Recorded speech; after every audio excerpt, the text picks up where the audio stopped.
स्वागत है आपका हमारे YouTube चैनल ई कंटेंट हिंदी पर। आइए ऑनलाइन पढ़ते हैं। आज हम पढ़ने वाले हैं व्याकरण से श्रुति सम भिन्नार्थक शब्द। श्रुति सम यानी कि सुनने में समान हो लेकिन भिन्नार्थक अर्थ उसके भिन्न हो, ऐसे शब्दों के बारे में आज हम जानने वाले हैं। आपने देखा होगा कि बहुत से शब्द एकाध अक्षर या मात्रा के अंतर के बावजूद सुनने में एक जैसे लगते हैं, लेकिन उनके अर्थ में काफी अंतर रहता है। ऐसे शब्दों को समरूपी भिन्नार्थक, श्रुति सम भिन्नार्थक, समुच्चरित प्राय भिन्नार्थक या फिर युग्म शब्द भी कहते हैं। हिंदी में ऐसे अनेक शब्द प्रयुक्त होते हैं जिनका उच्चारण मात्रा या वर्ण के हल्के हेरफेर के सिवा प्राय एक जैसा होता है, लेकिन अर्थ में भिन्नता होती है। इसका अर्थगत सूक्ष्म अंतर भली भांति जानना चाहिए। इनमें से कुछ शब्द ऐसे हैं जिनका प्रयोग गद्य की अपेक्षा पद्य में अधिक होता है, यानी कि कविताओं में ऐसे शब्दों का अधिक प्रयोग होता है। इन्हें हम युग्म शब्द या समुच्चरित प्राय भिन्नार्थक शब्द भी कहते हैं। इसका एक उदाहरण लेते हैं, जैसे आदि और आदि। इन दोनों शब्दों में केवल ह्रस्व और दीर्घ की मात्रा का अंतर है, लेकिन सुनने वाले को ये दोनों एक जैसे लग सकते हैं। इन दोनों के अर्थ में पर्याप्त अंतर है। जैसा कि आप जानते हैं, आदि का अर्थ होता है आरंभ तथा आदि का अर्थ होता है अभ्यस्त। अगर हम वाक्य प्रयोग करें तो हम कह सकते हैं कि आदिकाल में मनुष्य जंगलों में निवास करता था, वह धूम्रपान का आदि है।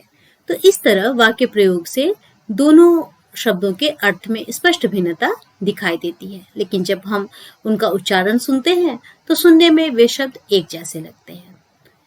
इस तरह अगर इसे हम परिभाषित करना चाहें तो हम कह सकते हैं कि श्रुति सम का अर्थ है सुनने में एक समान और भिन्नार्थक का अर्थ है अर्थ में भिन्नता। अतः वे शब्द जो पढ़ने और सुनने में एक समान प्रतीत होते हैं परंतु उनके अर्थों में भिन्नता होती है, उन्हें श्रुति सम भिन्नार्थक शब्द कहते हैं। यहाँ पे हम कुछ उदाहरण लेते हैं। पहला उदाहरण शब्द है अवधि और अवधि। आपने राम लक्ष्मण परशुराम संवाद में अवधि का प्रयोग देखा होगा। अवधि भाषा में ही वो लिखी गई है। तो अब यहाँ पे देखिए, अवधि जो है वो भाषा है और अवधि जो है वो समय है। जैसे हम कह सकते हैं कि यह कक्षा 40 मिनट की अवधि की होगी, या फिर हम कह सकते हैं कि रामचरितमानस अवधि में रचा गया है। तो इस तरह से दोनों वाक्यों के आधार पर अवधि और अवधि शब्द का अंतर स्पष्ट हो जाता है। तो अगर हम गलती से भी अवधि की जगह अवधि का प्रयोग करते हैं या अवधि की जगह अवधि का प्रयोग करते हैं तो वह वाक्य पूरी तरह से गलत हो जाएगा। इसीलिए श्रुति सम भिन्नार्थक शब्दों को जानना आवश्यक रहता है। अब इसी तरह देखिए, अनिल का अर्थ होता है हवा और अनल का अर्थ होता है आग। अभय यानी कि निर्भय, उभय यानी दोनों। अवलंब यानी सहारा, अविलंब यानी शीघ्र, बिना देर किए। एक उदाहरण लेते हैं, बूढ़े माता पिता का बालक ही एकमात्र अवलंब था। अब यहाँ पर अगर अवलंब की जगह अविलंब लगा देते हैं तो वाक्य का कोई अर्थ नहीं निकलता है। या फिर हम कहते हैं तुम अविलंब यहाँ पहुंच जाओ।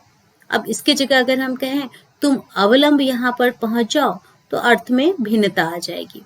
इसी तरह अचार एक खाद्य पदार्थ होता है, आचार आचरण को कहते हैं। अंक संख्या या गोद के लिए व्यवहार में आता है, अंग हिस्सा या भाग के लिए व्यवहार में आता है। तो इस तरह से एक लंबी सूची शब्दों की बन जाती है जो श्रुति सम भिन्नार्थक शब्द हैं और जिनमें थोड़ी बहुत मात्राओं का अंतर होता है, वर्णों का अंतर होता है, लेकिन सुनने में वे लगभग एक समान लगते हैं परंतु वे अलग अलग अर्थ रखते हैं।